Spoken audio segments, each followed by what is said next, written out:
우리나라 IMF가 언제 왔죠?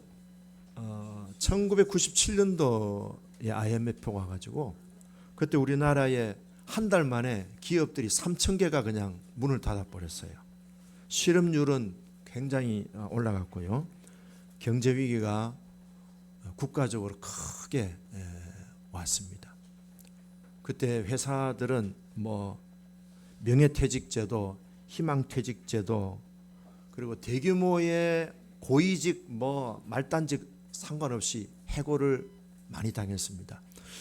그때 신문에 크게 한 지면을 차지했던 사건이 있었는데요. 명동의 어느 은행의 은행장인데 이분이 해고를 당해가지고 나중에 극단적 선택을 해서 세상을 떠났습니다. 왜 제가 그분을 기억하고 있는가 하면은 그분이 우리 대학 동창이었어요. 신문에서 보니까. 근데 이분이 남긴 그 유서에 이렇게 글을 남겼어요. 나는 회사를 위해서 20대에 취직했는데 지금 40 중반까지 나는 정말 죽기 살기로 회사를 위해서 일했는데 내가 해고를 당하다니 너무 억울하다. 나는 회사에 충성을 했는데 회사는 나를 버렸다. 회사는 나를 배신했다. 대학 동창이다 보니까 굉장히 마음이 저도 그게 짠하게 전달이 됐습니다. 아직도 제가 그걸 기억하고 있어요. 근데 여러분 이것이 우리가 살아가는 세상의 현실이에요. 세상의 현실은 항상 이익을 추구하는 세상입니다. 이익을 추구하는 거예요. 그래서 인간관계, 회사 모든 것들이요 다 자기 이익을 기준으로 그렇게 또 관계를 유지하고 또 관계를 풀고 그렇습니다. 나는 회사에 충성을 했는데 회사는 나를 배신하고 나를 해고하고 나를 이렇게 빈털터리로 내몬 그 회사를 보면서 이 사람은 이 회사 그리고 이 세상은 믿을 게 없어. 그래서 그런 극단적인 선택을 하고 말았습니다. 우리도 크든 작든 이렇게 버림받는 경험을 하신 적이 있을 거예요. 나는 정말 진실한 마음으로 나는 정말 충성된 마음으로 했는데 내가 버림받고 내가 잘리고 또 아니면 내가 억울하게 어떤 누명을 쓰고 불명예 또는 불이익을 경험하면서 내동댕이 쳐지는 어떤 그런 경험을 아마 한두 번은 다 하셨을 거예요. 예. 말을 안 해서 그렇지 다 나름대로 그런 아픔들이 있어요. 저도 뭐 없겠습니까? 저도 있죠. 그럼 이런 상황에서 우리가 다 그럼 그런 정말 배신당하고 정말 불명예스러운 일을 당하고 정말 내 뜻과는 전혀 정반대의 그런 해고를 겪고 버림받음을 받는 경우를 당할 때 우리가 그렇게 극단적인 선택을 해야 할까? 그건 아니잖아요. 에스겔서에 보면은 피투성이가 되더라도 살아라. 어쨌든 살아야 돼. 살면은 희망이 있는 거예요. 살면은 희망이 사셔야 돼요. 자, 어떻게 해야 될까? 제가 묵상하는데 요셉의 스토리가 생각이 났어요. 요셉은 형제들이 12명인데 아버지가 특별히 요셉을 사랑했어요. 다른 자식들은 다 그냥 시장표 옷 사주고 오는데 요셉에게만은 백화점 옷을 사입혔어요. 백화점 옷이 주로 어떤 게 있어요? 뭐 있잖아요, 그죠? 말을 안 해도. 하여튼 백화점 옷을 입히다 보니까 다른 형제들보다 눈에 좀 두드러지게 표시가 났어요. 편애가 너무 두드러졌어요. 그러니까 다른 형제들이 다 질투하고 시기를 하는 거예요. 그래서 저 요셉을 없애버려야 되겠다.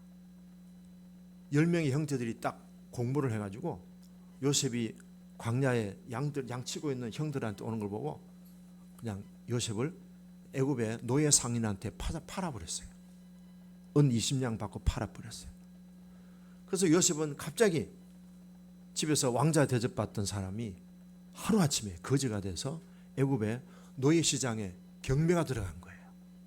자, 이 노예는 이빨도 튼튼합니다. 이빨야!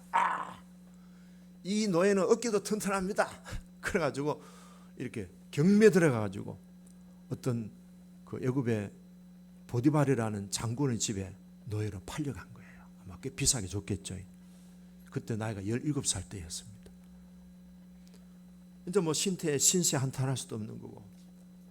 그때 이제 요셉은요, 평소에 아버지한테 엄마한테 들었던 하나님에 대한 신앙을 붙들고 그 요셉이 애굽의 장군 밑에서 노예 생활을 하는 거예요.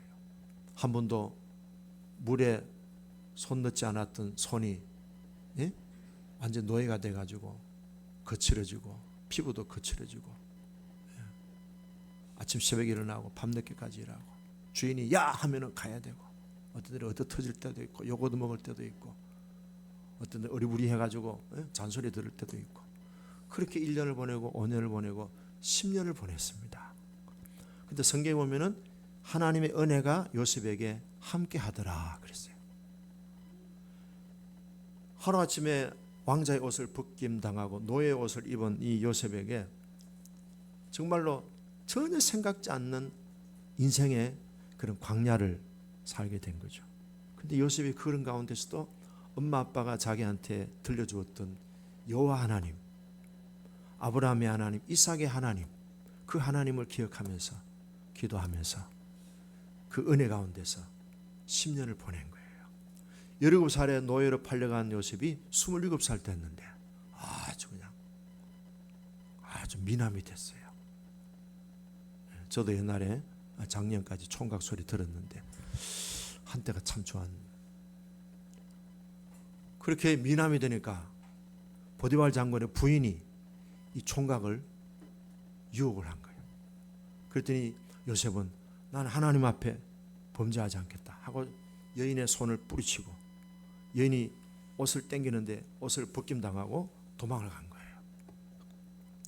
그래서 이 여자가 쪽팔리니까 저놈이 나를 강간하려고 했다. 강간 미수 혐의를 고발해가지고 감옥에 갇힌 거예요. 감옥에 갇히니까 또 어떻습니까? 더 절망이잖아요. 노예 생활하다가 이제는 감옥에 갇히니까 그렇잖아요. 감옥에 갇혔을 때 요셉은 또 어떻게 해요?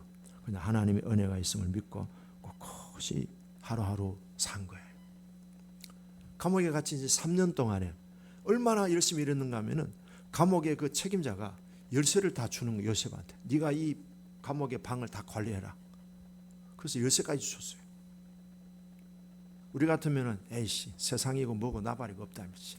맨날 뭐예요? 막 난폭하게 폭력을 행하면서 막 그냥 지랄 발광하면서 살았겠죠.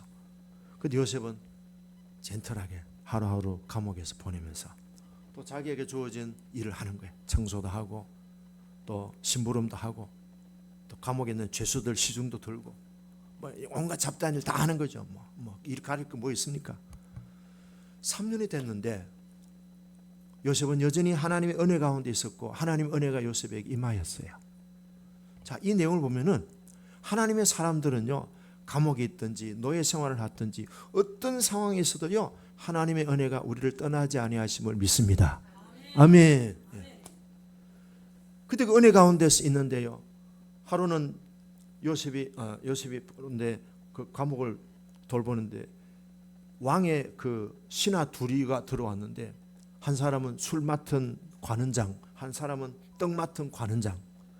술 맡은 관원장은 왕에게 어떻게 보면 고문 역할하는 자문 역할하는 사람이에요. 술도 따라주고 술도 책임지고. 왜냐하면 옛날에는 술에다가 뭘 타요? 왕을 죽이려고 독약을 타니까 이 왕이 제일 믿을 수 있는 사람한테 그 직책을 맡기는 거예요.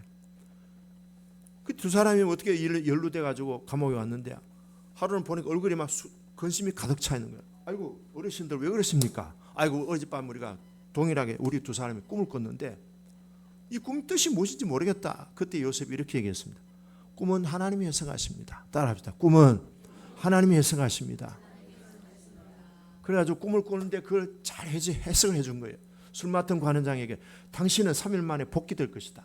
떡 맡은 관원장 당신은 3일 만에 왕 앞에 끌려가 죽을 것이다. 그러니까 술 맡은 관원장은 기분 좋잖아요. 3일 만에 복직된다니까. 그래서 이제 나가면서 요셉한테 약속한 거예요. 내가 왕 앞에 가면은 복직이 되면은 자네를 꼭 내가 왕한테 얘기해서 누명을 벗겨주고 자유의 몸이 되게 해주겠다. 그래서 약속하고 복사도 하고 했어요. 근데 사람이요, 화장실 들어갈 때 다르고 화장실 나올 때 다른 거예요. 자기가 이제 술 맡은 관원이 복직이 되니까 요셉하고 약속한 것을 새까맣게 잊어버린 거예요. 근데 성경은 이렇게 얘기하고 있어요. 성경은 뭐라 하면, 술 맡은 관원장은 요셉을 잊어버렸지만 하나님은 요셉을 잊지 않으신다. 아이고 잘하시네. 아이고 어느 교회 다니세요? 참 목사님 훌륭하시네. 술 관원장은 요셉을 잊었지만 하나님은 요셉을 잊지 않습니다. 그래요? 우리도 똑같아요. 사람들은 나를 배신하고 억울하게 하고 내가 정말 힘든 인생을 겪게 했지만은 하나님은 결코 나를 떠나지 아니하시고 나를 잊지 아니하십니다. 주님만 믿습니다. 이게 중요한 포인트예요. 오늘 요셉의 스토리에서. 그러니까 우리는 낙심해야 돼요? 좌절해야 돼요? 안 해야 되죠. 우리는 희망을 가져야 되죠? 소망을 가져야 되죠? 예. 2년이 지났어요. 기회가 옵니다. 반드시 하나님의 때가 옵니다. 그걸 카이로스라 그래요. 카이로스.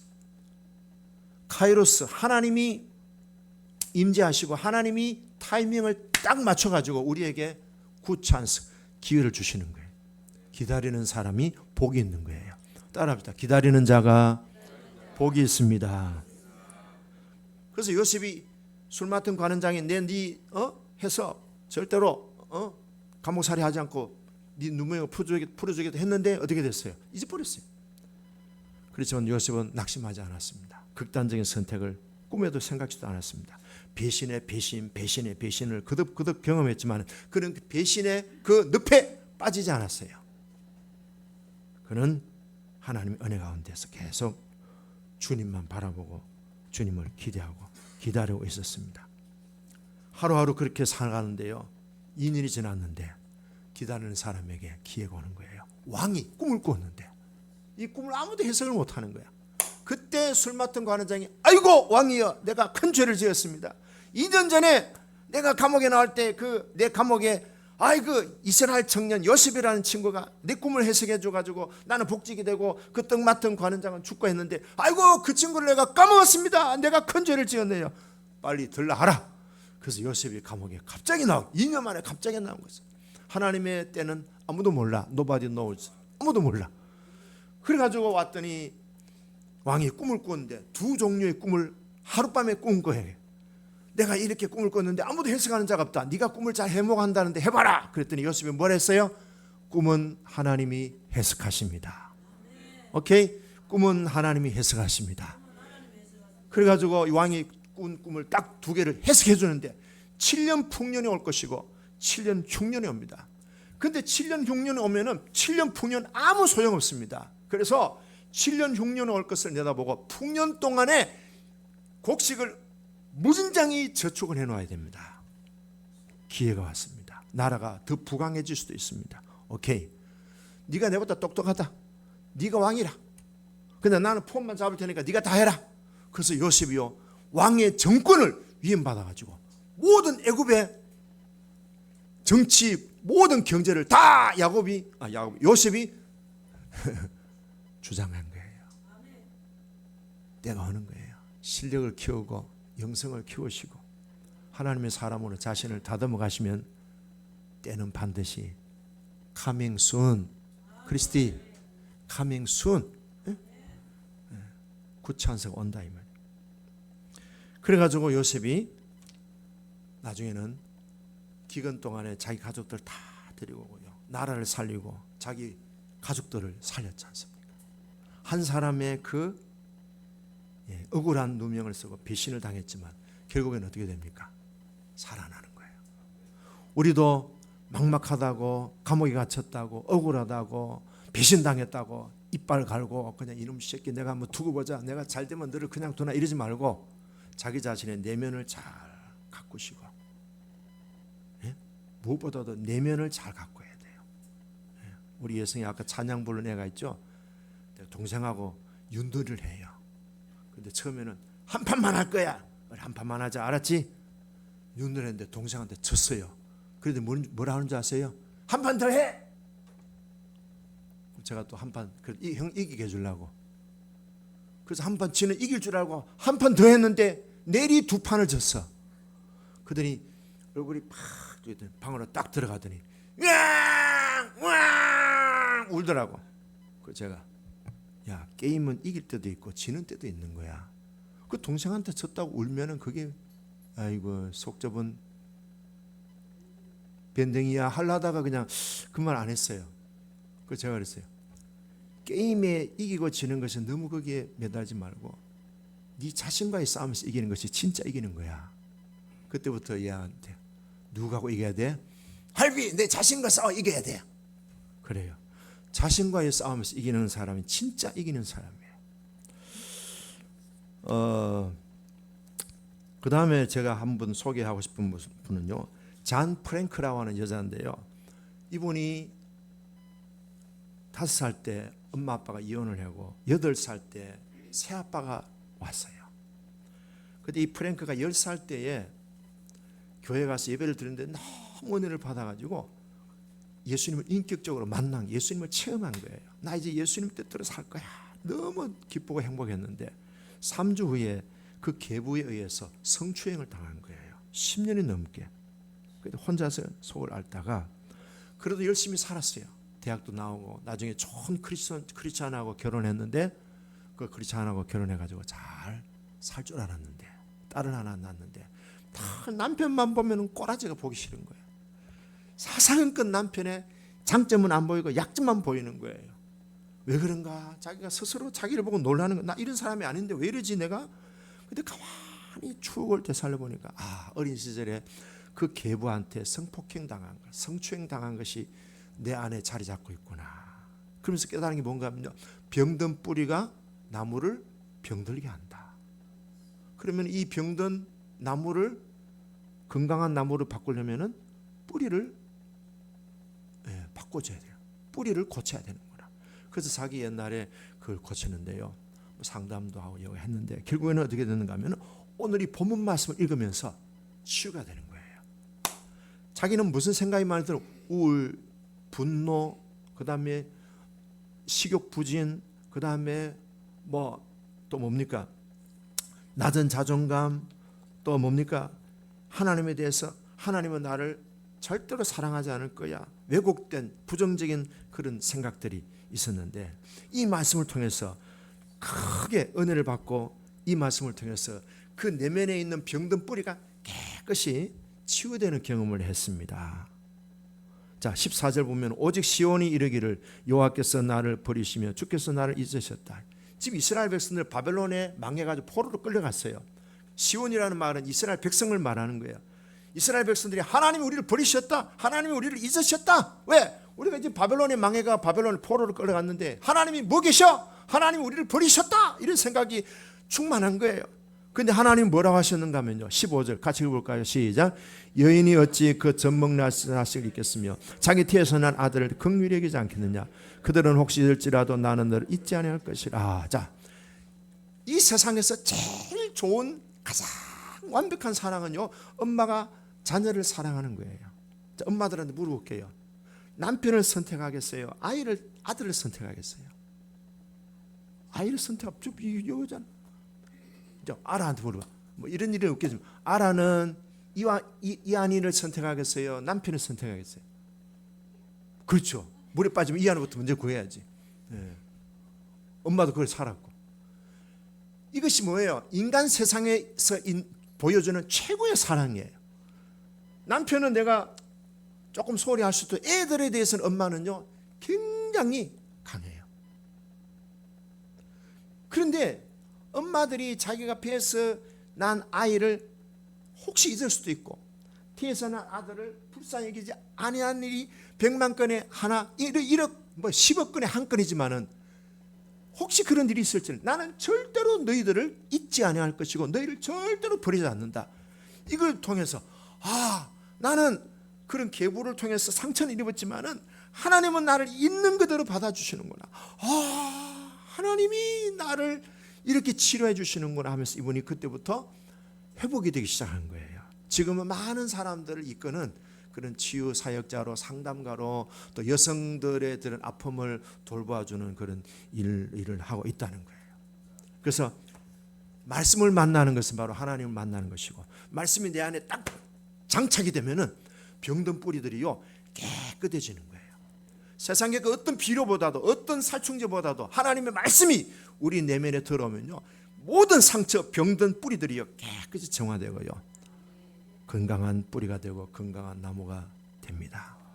그 주님을 매일매일 만나시고 예배 드리시고 그분의 말씀을 나에게 주시는 말씀을 자꾸 되새기다 보면은요, 우리의 마음에 그 병든 뿌리들이 점점 클리닝, 정화가 되는 거예요. 그래서 잔 프랭크는요, 우리 주님께서 자신에게 주는 그 말씀을 받아들인 거예요. 나는 절대로 너를 잊지 않는다. 나는 절대로 너를 버리지 않는다. 네 부모는 나를 버렸으나 여호와는 나를 절대로 버리지 않는다. 시편 27편 10절도 외웠습니다. 그리고 너의 성벽이 나 앞에, 네가 넘어가야 될 인생의 성벽들을 내가 앞장서서 대신 열어가겠다. 너는 나만 믿고 나만 따라와라. 따라합시다. 나만 믿고 나만 따라오면 된다. 성벽을 내가 제거하는 게 아니에요. 그냥 우리는 흉내만 내는 거지. 성벽 일은 누가 하셔요? 하나님이 일하시는 거예요. 우리가 기도할 때 하나님 뭐 하신다고요? 크리스티, when we pray, God works. When we pray, 우리가 기도할 때 God works. 엄마가 늘 안고 감성하고 있는 거지. 하영이, 아멘. When we pray, God works. 하나님이 일하신다. 그렇습니다. 우리가 인생을 넘어갈 때 많은 고비들이 있지만은 결국은 일은요 하나님이 하시는 거예요. 모쪼록 우리의 삶 속에 하나님께서 우리와 늘 함께 하시는 은혜가 있음을 믿으시고요. 이 잔 프랭크가요 5살 때 유치원을 갔는데요, 유치원에 그때 동화 구연 시간이 있어가지고 긴장하는 나머지 오줌을 싸버렸어요. 딸아이가 오줌을 쌌는데, 그때 유치원 선생님이 어디 잠깐 갔다 왔는데 애가 오줌을 싸고 막 카페트를 막 다 적셔 놓은 거예요. 그랬더니 누가 오줌 싸서 그랬더니, 근데 애들이 프랭크 그랬더니 얼마나 부끄럽고 얼마나 당황스럽고 얼마나 무서운지, 얘가 쌌어요. 그때 그 수치심, 그때 그 선생님한테 혼났고 당황스럽고 무서웠던 기억들이요 계속 자기가 나이가 40이 됐는데도 거기 남아있더래요. 그래서 주님한테 그 문제를 내놓았대요. 그랬더니 딸아, 네가 그때 오줌 쌀 때 내가 너와 함께했다. 주님은 뭐 하셨어요? 하니까 주님이 보여주시더래요. 주님이 자기가 오줌 싼 걸 그걸 갖다가 티슈로 가지고 예수님이 무릎 꿇고 이 딸이 오줌 싼 그것을 닦는 모습을 보여주신 거예요. 우리가 고난을 겪을 때, 힘든 일을 겪을 때 나 혼자 있는 게 아니에요. I am with you always. 내가 항상 너와 함께한다. 우리가 실패할 때도, 감옥에 있을 때도, 억울하게 누명을 쓸 때도 주님은 항상 나와 함께 하십니다. 크리스티, God is on your side. 하나님은 항상 내 편이셔. 우리가 그 힘으로 우리의 가로놓인 성벽을 돌파하시고 우리의 가로놓여 있는 광야길을 멋지게 뛰어넘는 승리자들이 되기를 주 이름으로 축복합니다. 자, 기도하겠습니다. 자, 눈을 감아보시고요, 제가 한 구절 읽을 테니까 잘 들어보세요. 내 아들아, 내 딸아, 나는 네가 일을 잘해서 성과가 뛰어나고 유능해서 사랑하는 것이 아니란다. 괜찮아, 너는 지금 잘하고 있어. 그만큼 해내기도 쉽지 않단다. 애썼다, 고생 많았다. 조금 쉬어라. 좀 쉬어도 괜찮아. 내 아들아, 내 딸아, 나는 네가 성적이 좋아서, 나는 네가 성숙해서 사랑하는 것이 아니란다. 네가 칭찬을 잘 듣고 네가 외모가 뛰어나서 사랑하는 것이 아니란다. 너는 내 손으로 지었고 나의 뜨거운 사랑으로 창조하였다. 나는 너를 나의 형상대로 지었단다. 너는 참으로 존귀한 내 아들, 내 딸이다. 누가 뭐라고 해도 너는 나의 소중하고 자랑스러운 내 아들이다. 나는 절대로 너를 떠나지 않는다. 절대로 너를 버리지 않는다. 나는 너를 포기하지 않는다. 너는 나의 것이며 나의 작품이란다. 나는 너를 영원한 사랑으로 사랑한다. 나는 너를 구원하기 위하여 나의 생명을 주었다. 나는 너의 아버지다. 나는 너의 어머니다. 나는 너의 친구다. 나는 너의 형이다. 나는 너의 연인이다. 너는 나의 생명이다. 너는 나의 심장이다. 나의 머리다. 나의 손과 발이다. 세상을 다 준다고 해도 너와 바꿀 수 없단다. 나는 너를 옳고 틀렸다는 기준으로 보지 않는단다. 도덕과 윤리로 평가하지 않는단다. 너를 있는 그대로 사랑한다. 너의 존재 자체만으로도 귀하고 소중하게 바라본단다. 나는 항상 너와 함께한다. 네가 어떤 처지에 있더라도 나의 사랑을 기억해라.